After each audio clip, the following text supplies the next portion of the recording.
महिला संरक्षण को समर्थन करी कटक बीजेपी प्रतिवाद भारतीय जनता पार्टी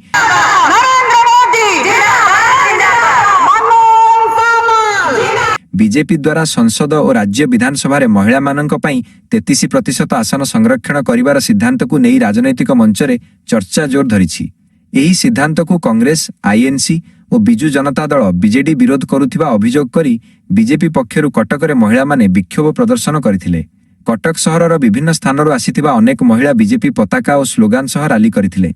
सेमाने महिला सशक्तिकरण को समर्थन करिबा सह राजनीति रे महिलांक अधिक भागीदारी आवश्यक बोली कहिथिले।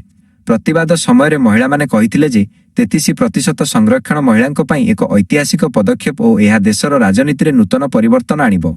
सेमाने आईएनसी और बीजेडी विरोध को निंदा करथिले। एही प्रदर्शन समय महिला सशक्तिकरण जिंदाबाद और महिलांकु न्याय दियो परि स्लोगान सुनिबाकु मिलिथिला।